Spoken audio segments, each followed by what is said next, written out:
Hello everyone, welcome to my channel Ayush education.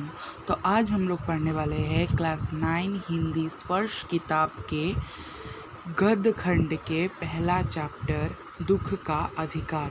दुख का अधिकार यशपाल जी द्वारा लिखे गए हैं। यशपाल जी अपने बचपन के बारे में यहाँ बताए हैं।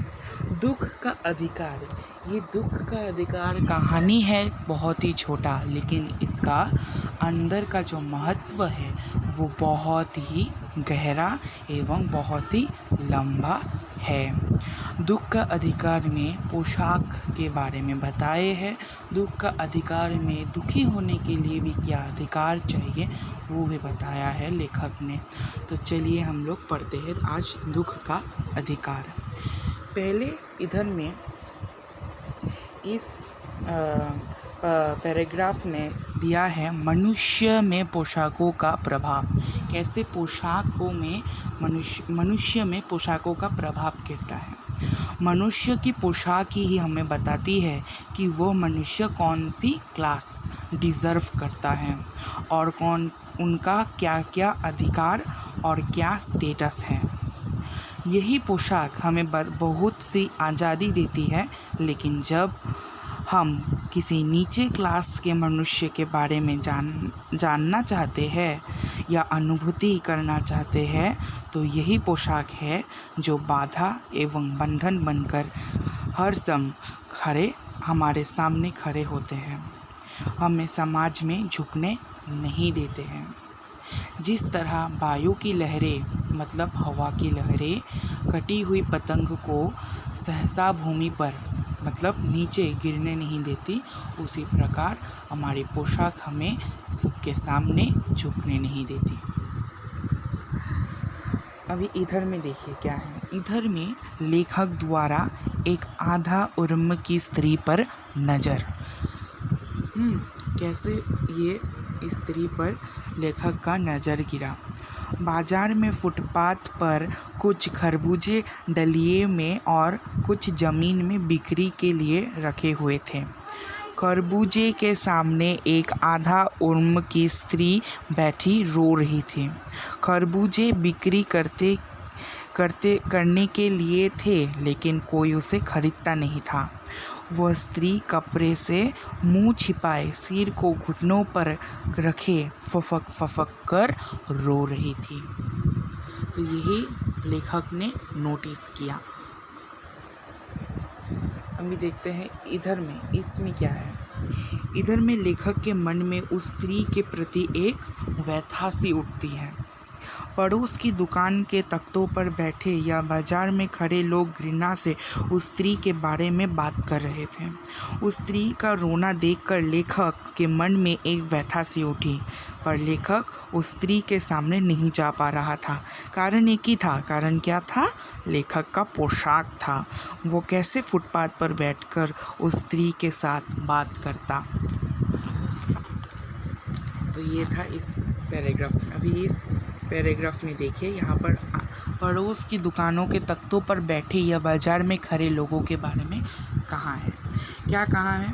एक आदमी ने घृणा से एक तरफ थूकते हुए कहा, क्या ज़माना है, जवान लड़के को मरे पूरा दिन नहीं बीता और यह बहराया दुकान लगा के बैठी है। दूसरे साहब अपनी दाढ़ी खुजाते हुए कह रहे थे, अरे जैसी नीयत होती है अल्लाह भी वैसे ही बरकत देते हैं। सामने के फुटपाथ पर खड़े एक आदमी ने दियासलाई की ताली से कान खुजाते हुए कहा, अरे इन लोगों का क्या, ये कमीने लोग रोटी के टुकड़े पर जान देते हैं। इनके लिए बेटा बेटी कसम लगाई धर्म इंसान ईमान सब रोटी का टुकड़ा है। परचून की दुकान पर बैठे लल्ला जी ने कहा, अरे भाई उनके लिए मेरे जिए का कोई मतलब ना हो, पर दूसरे के धर्म ईमान का तो ख्याल रखना चाहिए। जवान बेटे के मरने पर 13 दिन का सूतक होता है और वह यहाँ सड़क पर बाजार में आकर खरबूजे बेचने बैठी है। 1000 आदमी आते जाते हैं, कोई क्या जानता है कि इसके घर में सूतक है। कोई इसके खरबूजे खा ले तो उसका ईमान धर्म कैसे रहेगा, क्या अंधेर है। तो ये सब कह रहे हैं पास के लोगों ने। फिर देखते हैं इधर में क्या है। अभी लेखक को पता चलता है उस स्त्री के बारे में।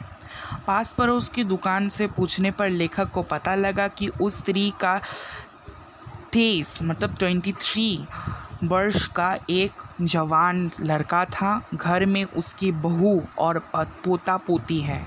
लड़का पास के शहर में 1.5 बीघा 1.5 जमीन में कचियारी करके परिवार चलाता। कचियारी मतलब चाष करके। खरबूजों की डलिया बाजार में पहुंचाकर कभी वो खुद बैठ जाता सब्जी मंडी में, नहीं तो कभी वो स्त्री बैठ जाती। लड़का परसों सुबह सूर्यास्त के पहले मतलब सूर्यास्त के पहले मतलब सूरज उठने के पहले जमीन में पके खरबूजे चुन रहे थे। वही एक सांप पर उसका पैर गिर गया और सांप ने उसे डस लिया और वह मर गया। अभी देखते हैं लेखक लड़के की बूढ़ी माँ ने क्या क्या की। लड़की की बूढ़ी माँ का कठिन प्रयास करना। लड़के की माँ पागल होकर ओझा बुलाई। झाड़ना फूकना हुआ। नागदेव की पूजा हुई। पूजा के लिए दान दक्षिणा चाहिए। घर के सारे अनाज राशन लड़के की माँ ने दान कर दी। सभी लिपट लिपट कर रोए, लेकिन वह लड़का नहीं जागा। और क्या हुआ? सभी लिपट लिपट कर रोए। जिंदा आदमी तो नंगा चल सकता है, लेकिन मुर्दा को कैसे नंगा विदा किया जाए। लड़की की माँ ने अपने हाथ के कंगन को बेचकर उसके लिए नया कपड़े लाए, कारण घर में और अब कुछ नहीं बचा था। दूसरा दिन सुबह होते ही उस स्त्री के बच्चे उस स्त्री के पोता पोती भूख से मारे रोने लगे। वह उन्हें खरबूजे खाने को दिया और दूसरी तरफ उसकी बहू बुखार में तप रही थी और घर में कुछ नहीं था। यही कारण था जिस कारण वो स्त्री बाजार में खरबूजे बेचने के लिए चल पड़ी थी। क्या आप लोग, ये मेरे तरफ से आप लोगों के ऊपर एक मतलब भावना की तरफ हम बोल रहे हैं, मेरे अंदर का भावना है जो, क्या आप लोग सोच सकते हैं कि कैसे ये स्थिति होगी जहाँ कल को उस स्त्री का बेटा चल बसा, कल ही उस स्त्री का बेटा मरा और आज वह स्त्री बाजार में सौदा करने बैठी है। तो ये मेरे तरफ से था। अगर कुछ आप लोगों को फील हुआ, कोई फीलिंग्स आप शेयर करना चाहते हैं तो कमेंट सेक्शन में प्लीज़ शेयर कीजिएगा। फिर देखते हैं क्या लिखा है लेखक ने। लेखक को अपने पड़ोस की याद आई। इधर में है, लेखक के अपने पड़ोस की याद आई। पिछले साल लेखक के पड़ोस में एक पुत्र की मृत्यु से दुखी माता हर 15 मिनट बाद होश खो रही थी और उनके पास 2 डॉक्टर हर दम साथ में थे। पूरा शहर के लोग उस पुत्र शोक से दुखी हो उठे थे। तो आप लोग देखिए कैसे कंपेयर किया है। उधर में उस स्त्री का कैसा स्थिति है और इधर में इस शहर के इस स्त्री का कैसा स्थिति है। इधर में सभी लोग उस स्त्री का साथ दे रहे हैं, लेकिन उधर जो सब्जी मंडी पर खरबूजे बेच रही है उसका साथ कोई नहीं दे रहा है और उल्टा उसको बहुत सारा ब्लेम दे रहा है, बहुत सारे बातें सुना रहा है। और अभी लेखक का सोच होता है, यहाँ पर है और यहाँ पर है। देखिए सोच क्या है लेखक का सोच। लेखक का सोचना यही है कि शौक और गम मनाने के लिए भी सहूलियत मतलब सुविधा होनी चाहिए और दुखी होने के लिए भी एक अधिकार होना चाहिए। यही है दुख का अधिकार है, जो कैसे दुखी और सुखी आदमी में फ़र्क है। दुख का अधिकार यशपाल जी द्वारा लिखा गया है। तो इसका क्वेश्चन आंसर अगर आप लोगों को चाहिए तो आप लोग मुझसे ले सकते हैं। इंस्टाग्राम डिस्क्रिप्शन में दिया गया है इंस्टाग्राम का लिंक। धन्यवाद।